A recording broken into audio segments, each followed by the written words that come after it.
Okay, guys. So I've been planning on doing this new recording. I've been planning since I think day before yesterday, or the day before that. It was a good thing I didn't, because there's some new topics that I have added to the list. Okay, so topics that I'll be touching on, and I hope I won't elaborate on these topics too much. Jennifer Hudson and Tiffany Haddish read that common, the common ninja. Okay. I just want to say this. This may sound vain and shallow, but like I always say, everything is everything. And let me tell you, someone's name says it, literally says it all. There is so much power in, birth names and, nicknames we accept, because if you do not, answer to a certain nickname that people try to stick onto you, then it's not a nickname of yours. Nicknames we accept, and nicknames we give ourselves. Okay. So it is all in the name. So the mere fact that this ninja goes by the name Common, it says it all. Y'all need to pay attention to everything. And I don't know if it's because of I know definitely it's because of my aspects. Like, I subconsciously do this. I don't put thought into it, but I literally take into consideration every detail, even what seems to be minute. It's just who I am as a person. And maybe that is why I just don't have the energy to socialize. I don't have the energy getting even older and more powerful and more, in tune with my gifts and abilities.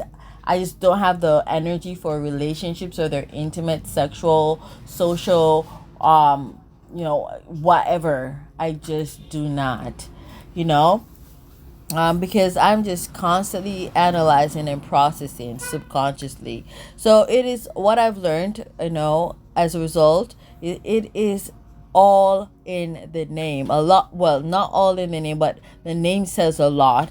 The name says a lot about a person. So he goes by Common. He's a common ninja. He ain't anything special. He will never be anything special. Meaning he ain't gonna treat you or any woman out there, whether you're special or not, like you're special. Because he's common, and he only understands being common. He only understands the sphere of common. Okay, whether it's being treated common, or treating other people common, or just it's just he's just a common ninja. There's nothing special about him. I can literally tell.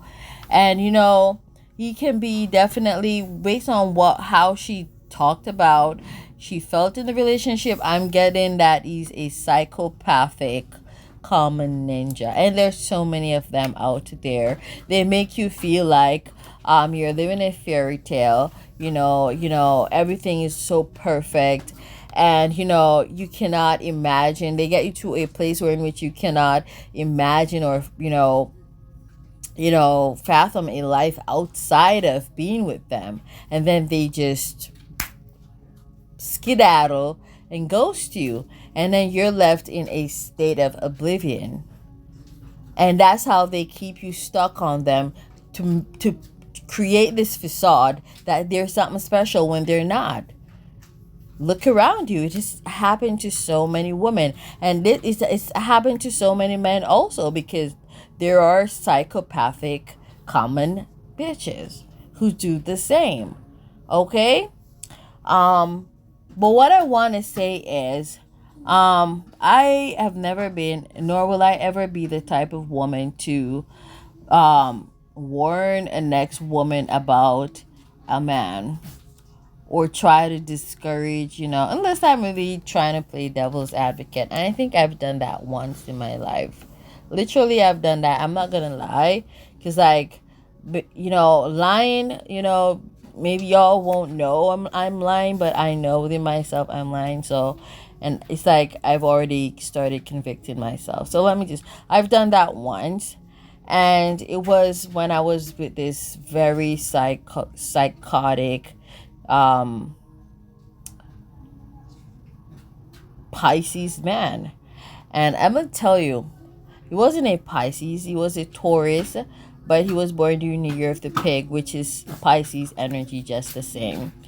And these people, they have a propensity. A lot of them tend to be psychopaths. You know, there's this ability, to project, veils and of illusions, and to project emotions that they want others to feel. And so they can project that fairy tale, facade, making you feel like everything is perfect and right, and when it's not. And it is only when you acquire the strength to break free from the illusion that you realize that it wasn't perfect. It was actually hell. It was actually a nightmare being with them. And then you realize all the red flags that were actually there that you missed because you were stuck in the illusion that they manipulated you into. So, I found myself at a very weak place. And I remember the person who I, figured out he was fooling around with. I reached out to the person, and it wasn't like I was actually, begging her to leave him or whatever, or but I was, because like I'm a Heyoka empath, and I find that if I'm in a relationship with a toxic person, it can make me act toxic. When I'm surrounded by good energies, good people, I project, I exude a similar energy. So I'm like, excuse me, a mirror. So whenever I find myself acting up, or feeling like a lesser version of who I know I am, I know that I'm not around good energies. I'm not around a good person or a balanced person, you know and I can literally feel and sense myself projecting an image that's nasty, not good. And that for me is an evidence that I'm actually, mirroring that person's toxicity. Okay, so that much I've discovered about myself. I noticed that, like, it depends on the relationship I'm in. I exude a I exude varying energies and varying, um, appearances. So yeah, that was like once, and it was something that I actually, to be honest, got over very quickly, because like even though I have this great life purpose of having to deal with some of the most toxic people ever, I always overcome them, because once you got that aspect wherein which that makes you destined to win and to overthrow and overcome your enemies and to be victorious. It doesn't matter, you could be in the depths of hell, you are literally gonna escape. You will be able to escape. So it reminds me of an animation I've been watching the other day, where in which they went to hell several times, and you know, escaped and stuff. But what I want to say though, is Tiffany Haddish, she don't need to worry about Jennifer Hudson, whether it's authentic, yes or no. And we know a lot of times it's really not. A lot of times we're just playing devil's advocate as women. We just want to sabotage these men because they've hurt us. And we're just hurting ourselves even more, wasting our time, the time that we should be using to heal ourselves and become better versions of ourselves. And what I also want to, and time word, which, like, I mean, like, you never know if you're interested in getting involved in another relationship. You're wasting time that you could have, to utilize to meet, somebody new. You're wasting time that you could literally, um benefit from, in pertaining to meeting, healing, and then meeting someone new, someone who may, treat you as how you deserve, as how you desire. And there's another thing that I want to touch on is, not it is not everybody that is looking for serious commitments or serious relationships. So we don't know what Jennifer Hudson really is looking for. Maybe she doesn't want anything serious, and she's not obligated to anybody but herself. you know um where what she really wants from, you know mingling with him is concerned.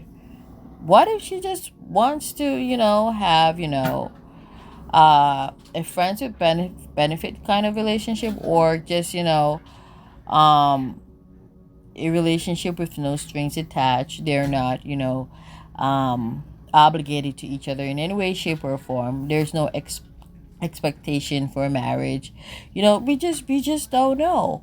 So, and she doesn't know that. So you don't understand the basis of someone's relationship. Don't be going off and, acting silly. You're gonna break your heart. What if she is not interested in allowing her heart to be in a place where it can get hurt?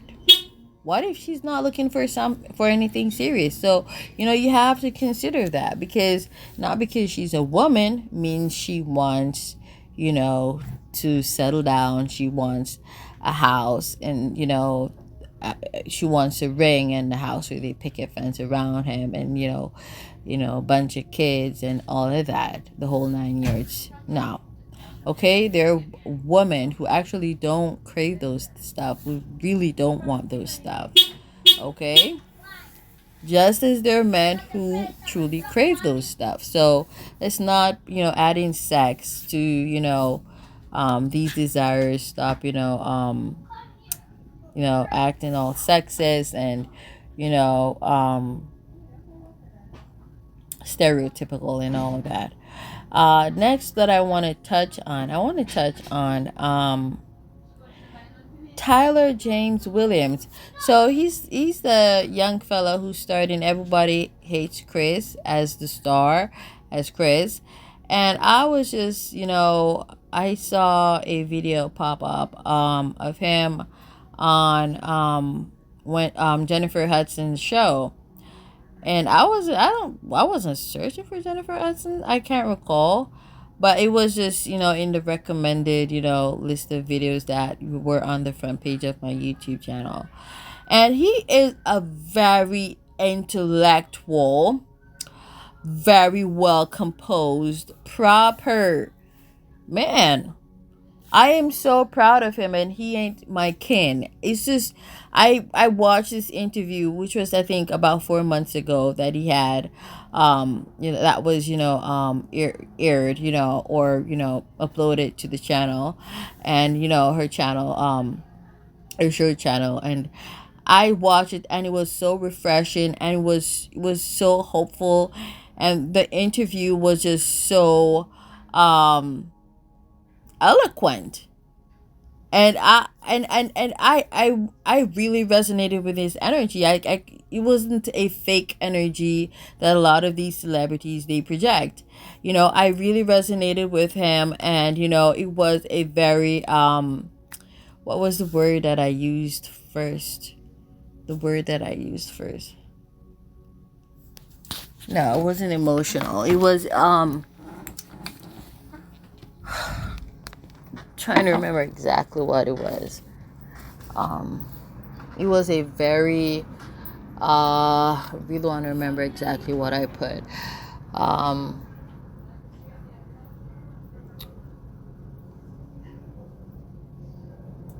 okay, fuck, can't remember, but I definitely can remember that. It was a very eloquent, resonating reading. Because why I say resonating is like, he is a subconsciously conscious young man. Okay, that's what I mean. He's vibrating high, and so there was that resonance that I felt.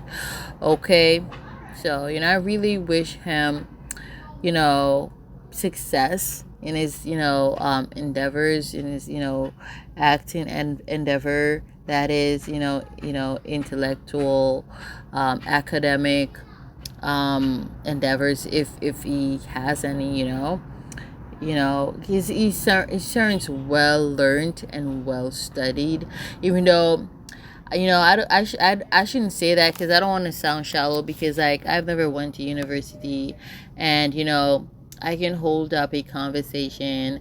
I can literally hold up a conversation, and a very intellectual one, and a lot of people have asked me if I've been to university before. So, I think it's just very stereotypical to think that somebody having a high mental prowess means that they went to university. Because I've heard a lot of university graduates who sound like shit, who sound dumb as fuck, and we know that it's just the main fear. A lot of them, they buy, their way through universities. They sleep their way through universities.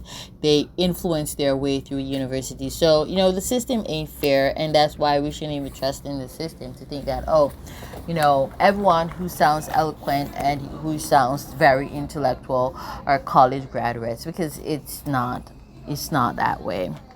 What else did I want to say? Yeah, and also, there were comments that he's gay, and I intuitively sensed that was gonna come come out, or be said, because the truth is, even I am guilty of it too, of judging, especially a male by how he dresses, sits down, or walk. And his response was so clean cut. And I'm gonna just paraphrase, because I don't remember word for word what he said, but he was pretty much saying, okay, I think I might say exactly what he said, but whatever, let's just see. He said something to the effect that straight men don't act. There isn't a set way that a straight man acts, and there isn't a set way that a gay man acts. And people need to stop stereotyping. Basically, just me putting this in my own words, how a straight man should act, and how he should be. That's pretty much just putting a whole bunch of burden on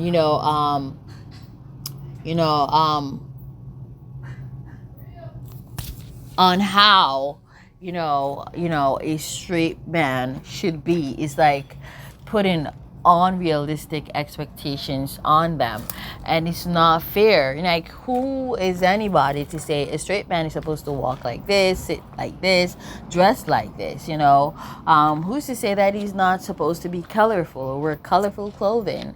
Why dress in a certain way, walk in a certain way,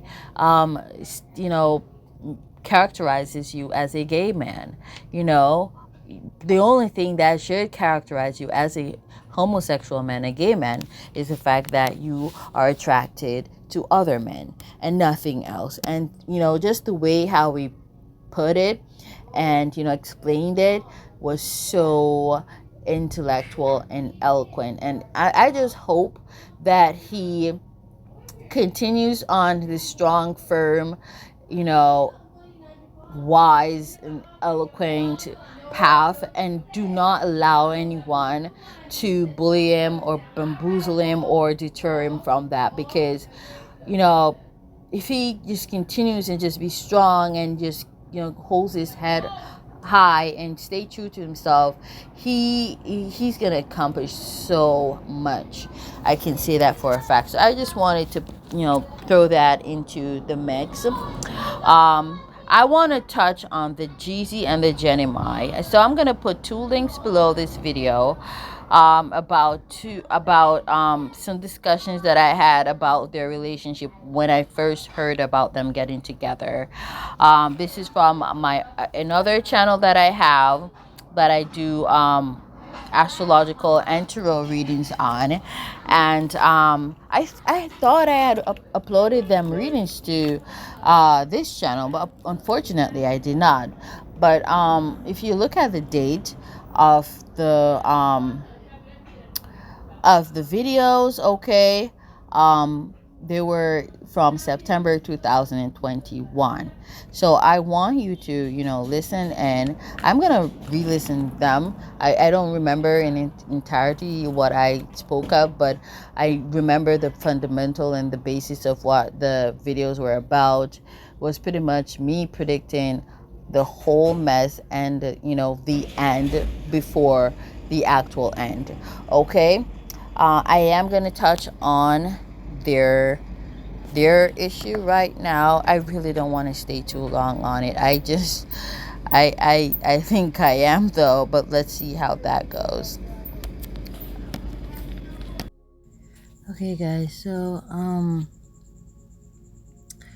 I had to pause. I had to stop and start a new recording. Yeah, because, and this is like about a day. There's like a day's span between the this recording and the recording prior to this one. Of course, you're all watching one, you're all listening to one straight audio, but they're pretty much not one straight recording or whatever. I said I wanted to look to see if Mercury was retrograding, blah blah blah. I'm trying not to not be too perfect, or how do I term this? In trying to term this, I'm still doing the same thing that I'm trying not to do. I'm trying not to try so hard at being perfect, especially where expressing my thoughts are concerned, because I realize now the older I'm getting more sensitive. My gifts are more heightened because I am becoming more aware of self, and there are certain side effects that comes along with those gifts and abilities, and a lot of the time, the messages, they seem to come out so scrambled, like I don't know what I'm talking about, or I'm not sure what I'm talking about. And this really reaffirms my earlier statements that I've made. I can't say if it was on this channel or the YouTube platform. I don't remember that shit, but I've said before that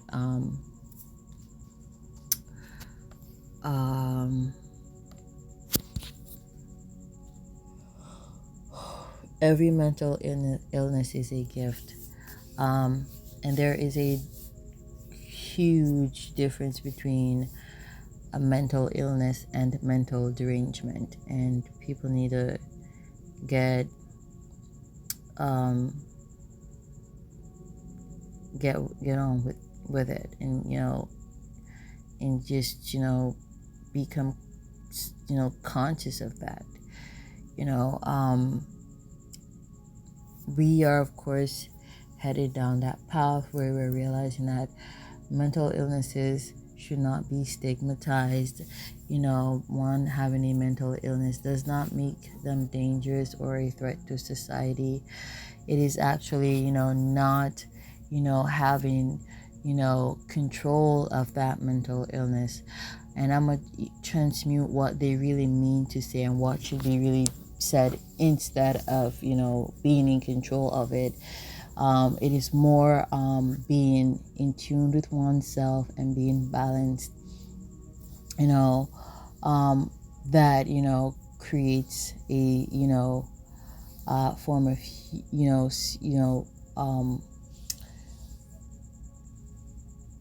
safeness, which is balance in itself, possessing a mental illness. Because the truth is, every human being on the face of this 3D planet has at least one mental illness. These are all gifts and abilities. They're not weaknesses, they're strengths. And when they become, weaknesses is when, these we lose grasp of oneness of ourselves. Our shadow selves are disconnected from the higher self, and there's a lack of unison. That's the word I really wanted to use earlier. There's a lack of unison between shadow self and higher self, and there's a conflict within one's being, where their spirit and their 3D body is concerned, where their soul and spirit is concerned. And that causes them to, chip and go off and do all manner of wickedness. Okay. So, what I wanted to say though, I know, I was about to talk about the Jeezy and Jenny Mai, or Me, whatever her name is. But before I touch on that, I went into a public space today, and maybe I should leave that for a second. Okay. Yeah, I went on the road, and it was pretty much for the whole day, and I didn't even get back here until night. So, whilst cleaning up myself, I received so many epiphanies. I don't know, guys. I don't know. Nighttime is my favorite time of the day. I hate the days. I hate the days within themselves. Just the daytime. It's just not it's not a fun time for me. I just hate, days. I just hate daytime. For me, sunset is so beautiful. Sunsets are so beautiful. Nighttime is so beautiful. I wish it was night 24/7. I wish it was night the whole fucking, time. And I know that makes no fucking sense, because hey, we need the sunlight for photosynthesis, right? But hey, it's my wishful thinking. That's what I would want. Yeah, I think we could still get food, because through electricity, light bulbs, and greenhouses, I think we could still survive. I just really hate, I mean, I like the minimal lighting. It's just like the day is just too much. And I think that's why I am very much bothered by people who are too much, also too dramatic, too this, too that. I like when things are on a level, things are balanced. And it's so weird, because I actually have that ego. I have many egos, but I have an ego that is like that. It's a part of being it's a part of having schizoaffective disorder. You have the bipolar depression, You got the schizophrenia along with it, and it's like you experience moments of manic where the bipolar depression is concerned, of moments of mania or hypermania, moments of hypermania, and then moments of depression. And the hypermanic self of mine, and I'm gonna be honest, even hypermanic me still has a form of balance, so I'm not gonna really go ham on myself. Yeah, I mean, like, especially with age. But when I was cleaning up myself, it came to me. I was like thinking to myself, like, I'm so happy. I was like to myself, I'm so happy I don't have a corporate job.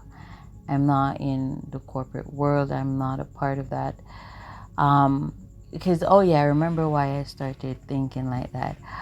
This is something I've always, known and, said time and time again. But I was like, it is so important to take time out, for yourself, which is why vacation leaves are so important, to rest and to detach and to rejuvenate. And, the best way to rejuvenate is not with your friends, is not with your lover, your spouse, or anybody. It's you isolating yourself and just being, just spending time with yourself, bonding with yourself is pretty much the best way. Of course, if you're a mother and your children live with you and all of that, you can't just shut your children out, but there are ways in which you can still, experience both worlds, dealing with your children and still, having that me time. Okay. Like they say, there are more than one ways to hang a dog. So, maybe in another recording, I'll, suggest different ways. But like it varies for each person. So it doesn't really matter at the end of the day for me to give you ideas. Trust your intuition. You need to connect with your intuition and let your intuition guide you, because we all live, even though similar yet different lives. So I thought to myself, I'm happy that I don't have, a corporate job where in which, everything is so rigid and, so routine, um, jobs are in which you're like your own boss, and stuff like that, and you can, or jobs that you can just leave and return to. Those are the best jobs because whenever you feel spiritually drained, you can always take, a leave of absence or take a break or take a pause, you know, and, rejuvenate, undergo some rejuvenation and then return. And when you do return, you will always return a better version of yourself time and time again. This is what I've experienced. So I'm speaking from experience. You will return as better versions of yourselves.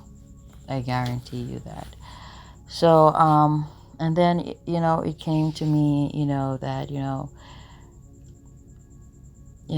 it's just a pity that certain privileges that you get from being a part of the corporate world, you don't get, when you're not, when you're just freelancing.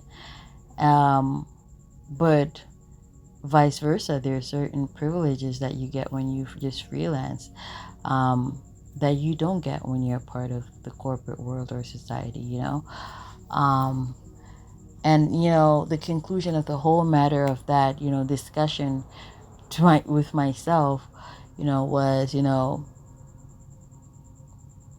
it wasn't you can't have your cake you can't have your cake and eat it. That wasn't it. It wasn't such an absurd or fucked up way to conclude or explain life. um for some people, yeah, that is exactly as it is, but it was more like, you can't have it all. And I know pretty much that's what the other quote means, but the conclusion of the whole matter was, you can't have it all. Uh, what was that word that I used? There's a particular phrase or word that I used. Um, yeah, let me just say this. You have to choose what matters most to you. Okay? What matters most to you, and, decide to cleave to that. You know, it doesn't matter what you choose, you will be at some disadvantage. Boo hoo. Accept that. It is life. I've been saying, everybody got a Saturn placement, and a part of Saturn is, hardships, restrictions, you know, what you're not abundant in. Okay, so and then you got this, the 10th house that connects and resonates with that astrological body. So we all have woes to some. It doesn't really matter where that falls. It is a burden. We all have a burden. So pretty much the lesson here is, choose what matters most to you, and and just live, because you will never have it all. You will never have it all. There you will always come up short in some way, shape, or form. You will always fall short in some way, shape, or form.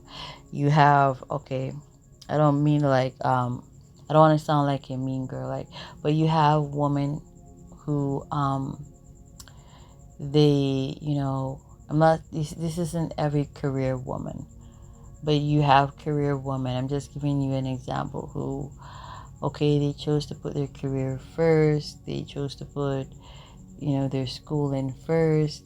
They, and, or whatever it is that they chose to put first, that, possibly sabotaged or hindered them from procreation. And pretty much at the end of the day, everything is a choice, whether you want to admit it, yes or no. Everything is a choice, and there's always a win and a lose. You will always gain something, but you will always lose something also. It's never a win-win. And then you find that either because they waited too long, they're no longer able to conceive, or they've taken too many birth controls, had way too many abortions, or maybe just one that just really did a number on their ability to reproduce. And there goes that dream of ever being a mother. So yeah, they might have been preparing to be financially stable to be a mother, but in the process of all of that, they lost the opportunity of becoming one. So it happens in various ways. Of course, this isn't every career woman's woe, but I'm just using that as an example because it is a common one. But like I said, choose what matters most to you. If career is what matters most to you, focus on that, and just accept the possibility that you may not have the second most important thing to you. If being if a mother is what matters most to you, know that you may not have the second most important thing to you, whether that's having a successful career. And some women, they can have both. Don't get me wrong, some women can. I'm just showing you, because some women, they do get both, but they have to deal with, you know, an absentee father, or they have to deal with an unfaithful, spouse, or they, it's just, there there will always be burdens. We just cannot escape them. But like I said, at the end of the day, you know, don't choose what seems most important to another person. Okay? Choose what you feel within your core, within the core of your being, what is most important to you. Okay? And just go after that. I mean, like, even if you don't get the second best thing, there will still be a form of, if you have any gratitude at all, there will still be some form of contentedness. Because number one should, if having what you claimed or thought was number one, most important thing, doesn't bring you contentedness, then maybe you know you misconceived yourself, you misunderstood yourself, and what you thought was number one really wasn't number one at all. Because number one should be, attaining number one should be able to overshadow the lack thereof of the number two. It just what it is, just what it is. Being a grateful and appreciative being is, not wanting to always have it all, or not feeling the need to have it all to be happy. It is, being grateful for even the smallest. So I just wanted to share that with you guys, because it was something that just it came to me. And aspects of of this I've thought about before, but I don't know why it just really struck me tonight. Choose what is most important for you. Choose what is most important for you. The other thing I wanted to touch on, when I was out in that public space today, there was this woman, cussing and making a whole lot of noise. And when what I got to understand is the whole argument and commotion was about her. I don't know if it's her daughter-in-law, or her son's, girlfriend, or her, or her son's baby mama. I think,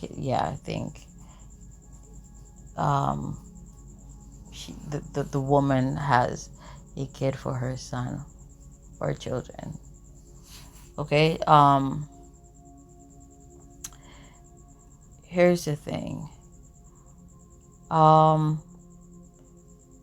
What I realized and noticed, the epiphany that struck me tonight about that whole situation was, a lot of mothers, okay, and I'm not shading the Black community, okay, but I've noticed this a lot within the Black community. Mothers who've suffered a lot, whilst raising their sons. It is like, they tend to be really jealous and feel very threatened, about women who don't go through as much, or even worse hardship than they have. And it's a very sick mentality. I'm gonna just go right out and say that it's a very sick mentality. Because some of the things that she said, really led me to, think this. She was like, yapping about when her son was younger, what she did for him, and what she had to endure for him, and in comparison to the son's baby mama, and what she's not enduring and what she's not going through. And I just think it is so sad that as a woman you think that, or you hope for another woman to go through as much hardship as you have, especially somebody who is so close and dear to somebody you claim to love and care about. It is really heart-wrenching and sad. And I realized that a lot of these mothers-in-law, they despise their daughters-in-law because of things like these. Okay, so they feel like the mere fact that they had to struggle so much and endure so much lack in raising their sons, they feel like their daughters-in-law, they shouldn't have life easy. They should experience the same hardship they experienced. And that's cruel. I really think that's a cruel way to look at life. You're gonna yap about you went through this, you went through that, and the bitch, she had this and she had that easy, and she didn't have to go through this and she didn't have to go through that. I mean, like,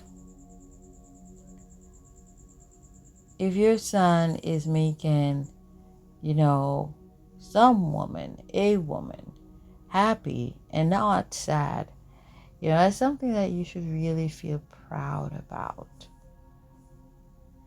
and not get upset about.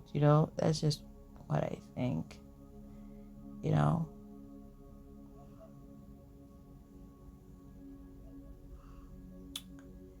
And some of these mothers are very psychotic and toxic because they expect their sons to have this lifetime of allegiance to them. Whenever they call their sons, they should be, breaking their necks,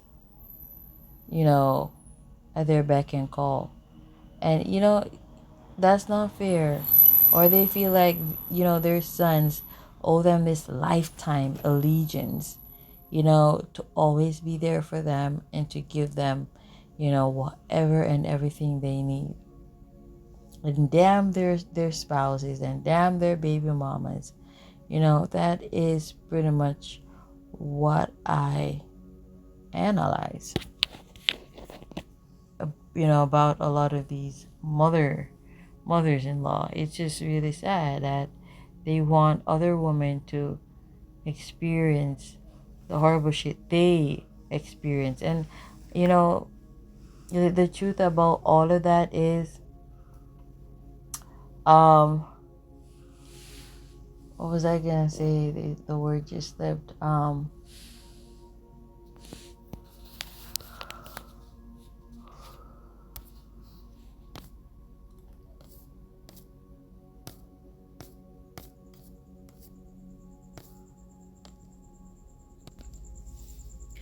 The truth of the matter is,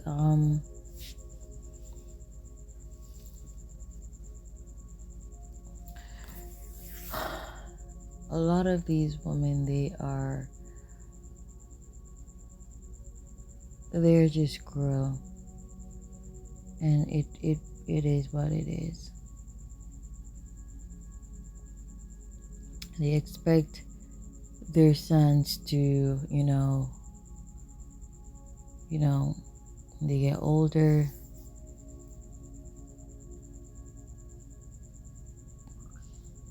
to be, financially obligated to them. And,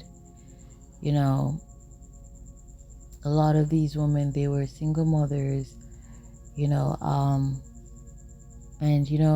let me tell you, some of the time, a lot of the time, it's their own fault.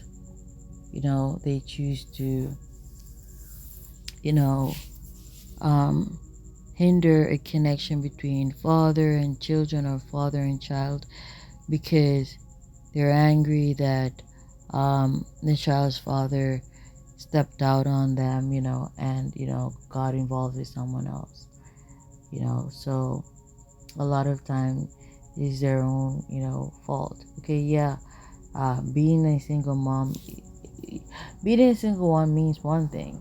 There is an absentee father. There's no way around it.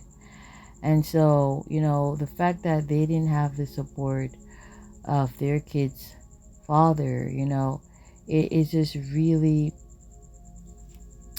it really, being the terrible person they are, it really hurts them, that,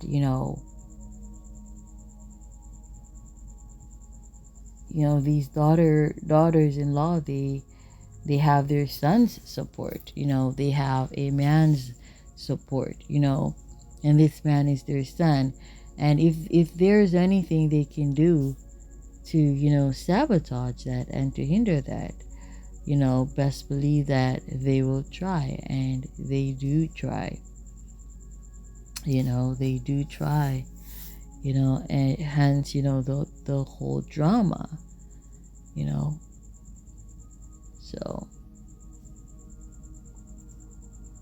and it's just really selfish and just really cruel.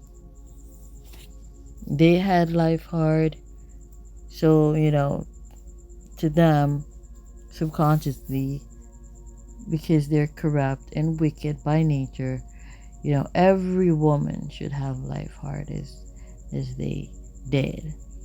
And that's not fair.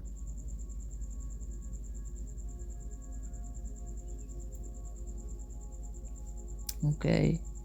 I think it's beautiful if your son can make, his wife or his partner smile and laugh and be happy.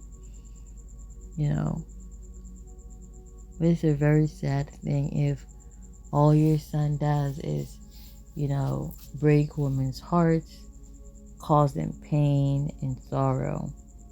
That does reflect poorly and badly upon his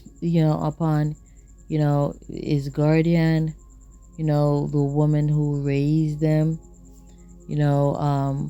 his mother, or whoever who raised them. It does, reflect poorly on them.